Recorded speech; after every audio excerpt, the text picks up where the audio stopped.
The sun was heavy that afternoon, the kind of heat that sticks to your skin and slows time down. The road stretched out for miles through a quiet southern town that hadn't changed in 50 years. Old diners, rusted pickup trucks, flags fading in the wind. And riding down that road was a man who carried more history than anyone could see. Marcus Lee. Broad shoulders, calm eyes, scars he didn't talk about. On his left arm, beneath his sleeve, was the faint ink of a Navy SEAL trident. He wasn't looking for trouble. He was just passing through. Maybe grab a bite, fill up his tank, keep moving. But peace is a rare thing when the world sees your skin before it sees your soul. This is Simmons. And welcome to Chronicles of Black. If you're new here, make sure to subscribe and share your thoughts in the comments, because these stories, they matter. They're real, they're raw, and they remind us what it means to stand tall in a world that tries to break you. Back to Marcus. As he slowed near a roadside bar, the laughter from the porch faded. Every head turned. The sound of boots scraping wood, the sudden silence that cuts deeper than words. 4 bikers sat there, leather vests, patches, beer bottles, sweating in their hands. Their eyes followed Marcus like wolves tracking prey. He kept his gaze forward, didn't flinch, didn't nod, just rode past slow, steady, like a man who'd seen worse. Because he'd seen deserts that burned hotter than this, gunfire that sounded like thunder, brothers fall in silence. This was nothing new. He stopped at the next gas station, the kind that looks like it's been standing since the 60s. One dusty pump, a flickering light, a man behind the counter half asleep. As Marcus filled his tank, he heard the rumble of those same bikes coming up the road. His chest didn't tighten. He didn't reach for anything.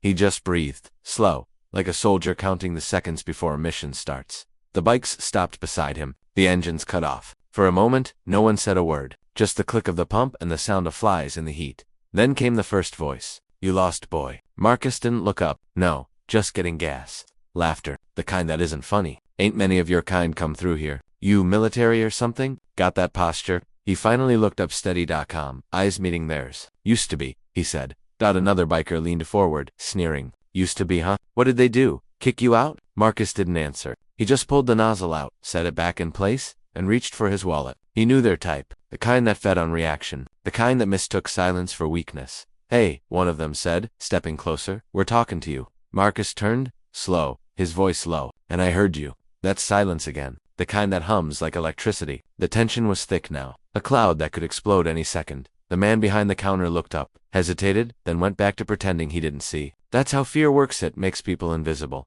One of the bikers spat on the ground near Marcus's boots. "Bet you think you're tough, riding through our town like you own the road?" Marcus's jaw tightened just a little. "I don't own the road," he said softly, "but it doesn't belong to you either." That line hit harder than a punch. The laughter stopped. The biker's grin faded, replaced with something darker. Marcus put the cap back on his tank, paid the cashier, and turned to leave. But as he walked past, he could feel their eyes burning holes in his back. That's the thing about hate. It doesn't need a reason. It just waits for a moment to strike. He swung his leg over the bike, started the engine, and looked once more at that porch. The 4 men were still watching, but behind their glares was something else. Confusion, maybe even fear, because there was something about this man they couldn't quite figure out. And Marcus, he could feel it, tooth a storm coming. He revved the engine once, slow and steady, the kind of sound that says, "I'm not afraid." Then he pulled out onto that empty road, the town disappearing behind him in a haze of dust and heat. But hatred has a way of following you, especially when it rides on 2 wheels. The road ahead was quiet, but peace never lasts long when hate is chasing it. In his mirrors, Marcus saw them, the same 4 bikes, roaring down the highway like angry thunder. Their engines grew louder, closer, filling the air with that mean kind of sound that tells you this won't end with words. Marcus didn't speed up. He stayed steady.com. He'd learned long ago that panic is just another way of giving someone control. He stayed focused, breathing slow, eyes forward, every sense alert. You could tell by the way he rode, this wasn't a man running from fear. This was a man calculating distance, exits, terrain. Training never leaves you, not when you've served where he had. The bikers surrounded him, engines growling on all sides. One on his left shouted, "Ain't so tough now, are you?" Another laughed and revved hard, edging closer, their boots inches from his dot. Marcus stayed silent. His voice could have cut the tension, but silence sometimes speaks louder. He slowed slightly, letting them think they were in control. The leader, broad-tattooed, eyes red from too much beer, leaned close and yelled over the roar. "You think you can just ride through our town like that? No respect for who runs this place."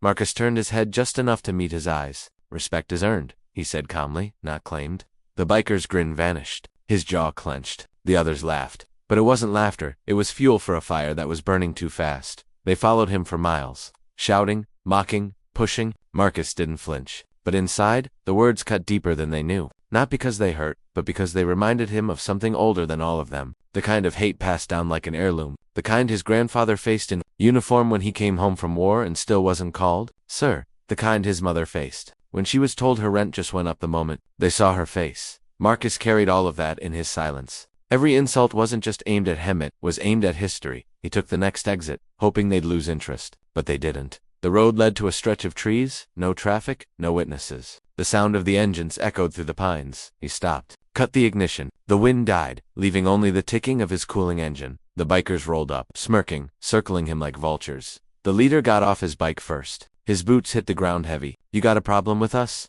soldier boy?" Marcus turned slowly. "No problem," he said. "Just heading home." "Home?" The man spat the word like it was poison. "Ain't no home for your kind around here."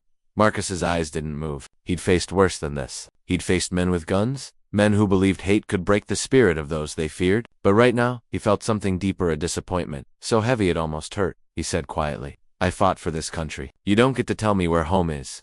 The man stepped closer, sneering. "You fought for my country. Don't forget that." Marcus just shook his head, barely whispering, "That's where you're wrong." The silence that followed was heavy, too heavy. The leader's face turned red, his pride bruised in front of his crew. One of them muttered, "Man, just leave him be." But the leader wasn't listening. Hate doesn't back down when it feels small, it swings harder. He jabbed a finger at Marcus's chest. "You think you're better than us, huh?" Marcus's eyes softened, not with fear but pity. "No," he said. "I think I'm better than who you're being right now."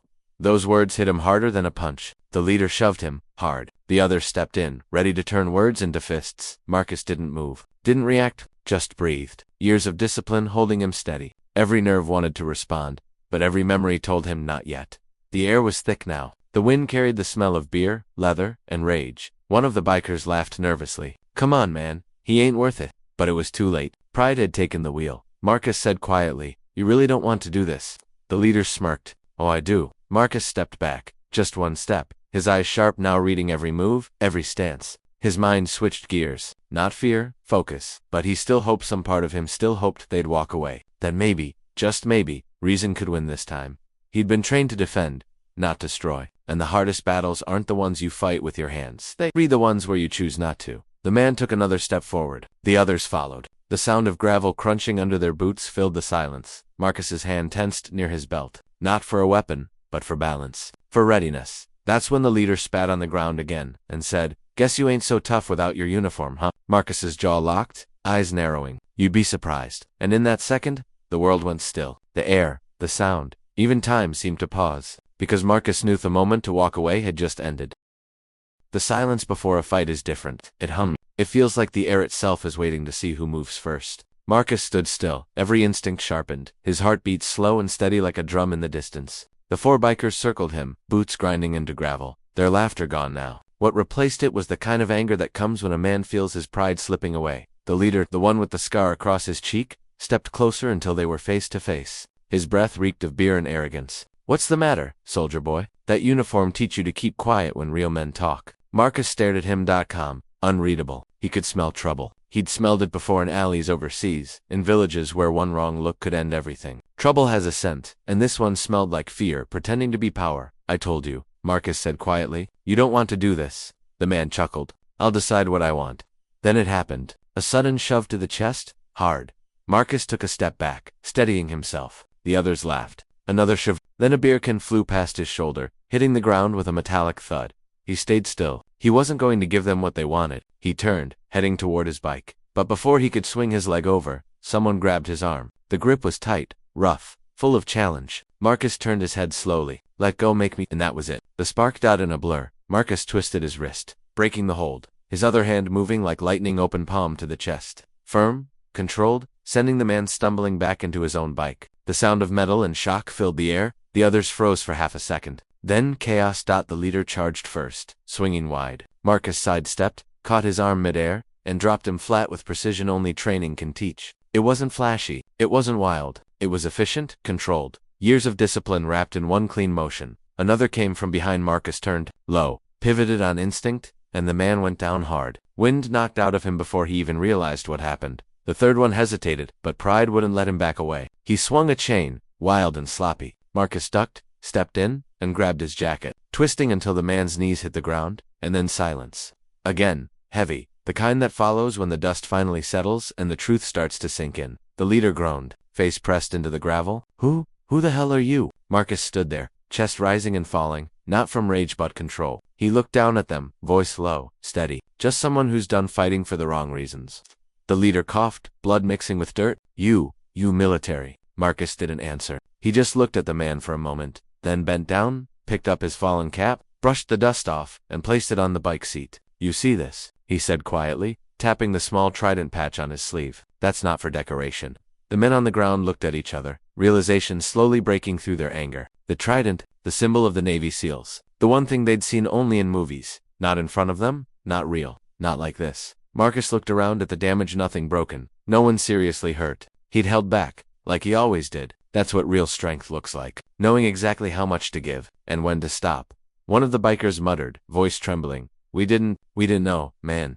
Marcus nodded slightly. You shouldn't have to. The leader sat up, wiping his mouth. You could have killed us. Marcus looked down, calm as ever. No, he said. If I wanted to, you wouldn't still be breathing. For a second, the world stopped again. The weight of that truth hit harder than any punch. He turned toward his bike, swung his leg over, and started the engine. The deep rumble filled the silence left behind. He looked back one last time. Next time you see a man riding alone, he said softly, just let him ride. Then he pulled away, dust kicking up behind him. Fading into the sound of the wind, the bikers stayed there, speechless. The leader stared at the spot where Marcus had stood, his anger now replaced by something else, shame. Real, raw shame. Not because for the first time, he realized, the man he'd tried to break had been protecting him the whole time. The road stretched quiet again, but not for long. 10 minutes later, blue and red lights painted the trees. Sirens cut through the still air. Marcus had pulled off near a clearing, sitting on his bike, steady, waiting. He knew how small towns worked. He knew somebody would call, and he knew exactly how stories like this usually got told.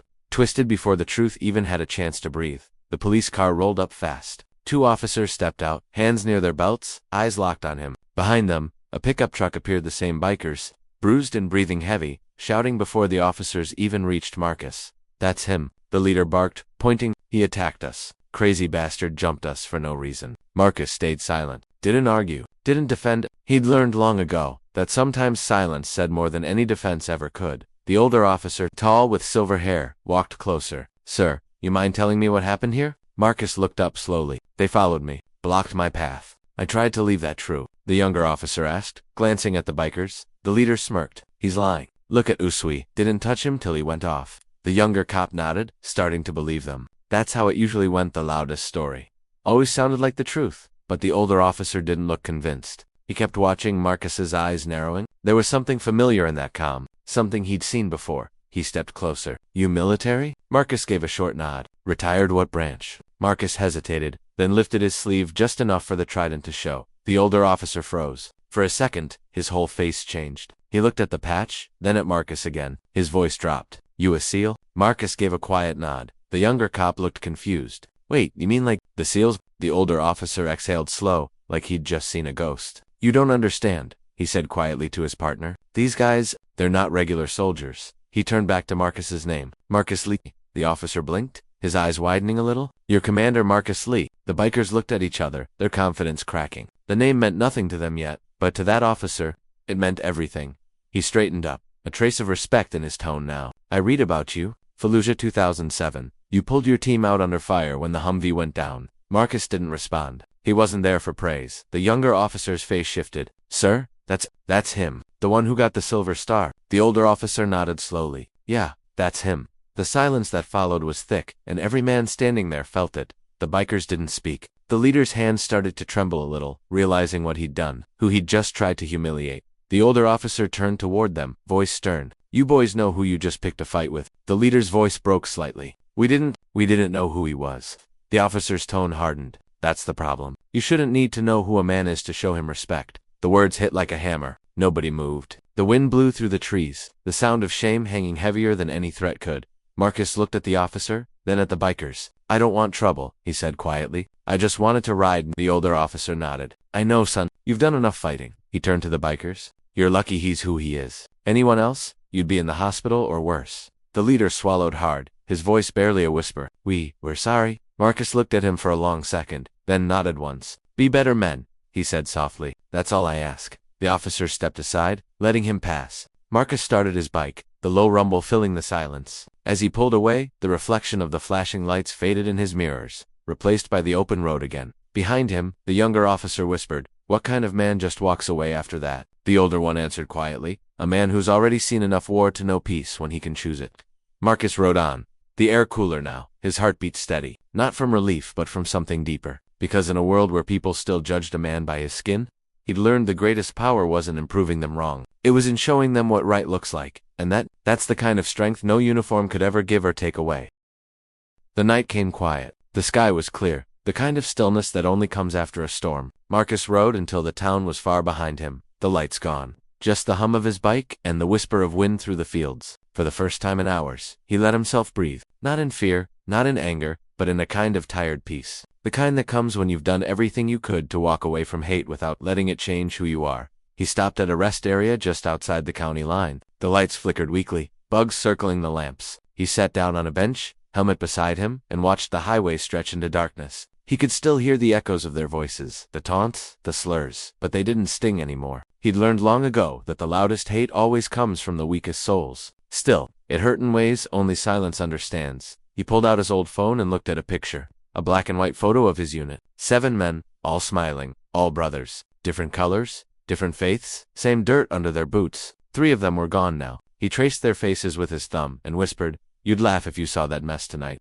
A faint smile crossed his face. "Guess the fight never really ends, huh?" A sound came from behind, gravel crunching softly. Marcus turned. A young man stood there, nervous, hands stuffed into his jacket pockets. One of the bikers, the youngest. His voice cracked a little when he spoke. "Hey, Mr. Lee." Marcus didn't answer right away, just nodded slightly. The kid stepped closer, eyes down. "I'm sorry. I didn't know who you were. I didn't know anything, really. We just follow him, you know? We thought it was just a laugh. Didn't think it'd go that far." Marcus studied him. The kid couldn't have been more than fear in his eyes, guilt in his voice. He'd seen that look before, in younger soldiers, in kids who'd learned hate before they ever learned truth. Marcus said softly, "You got a name, son?" "Eli," the boy muttered. Double quotes. "Well, Eli," Marcus said, "you don't need to know who I am to treat people right. You just need to know who you are."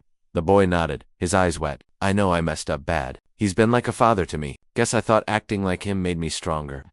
Marcus looked out at the road again. Real strength doesn't come from acting tough. It comes from being decent when no one's watching. From walking away when everyone else wants a fight. Eli swallowed hard. "You think a man like me can change?" Marcus turned back, his voice calm but firm. "Everyone can, but it starts with choosing to see people, not just skin. You start there. You start living right." The boy nodded, shoulders heavy but hopeful. "Thank you for not hurting us worse. You could have." Marcus gave a faint smile. "I didn't hold back for you. I held back for me." The kid blinked. "For you?" "Yeah," Marcus said. "Because if I let hate decide who I am, then they win. And I didn't spend half my life fighting for this country just to lose to a man's ignorance in a parking lot." The boy nodded again, tears breaking through. He turned, walked back toward his truck, and for the first time that night, Marcus saw something new in his eyes. Not fear, not anger, but understanding. The sound of the engine faded, leaving Marcus alone again under the stars. He looked up, whispering almost to himself, "We're all just trying to make it home, one way or another."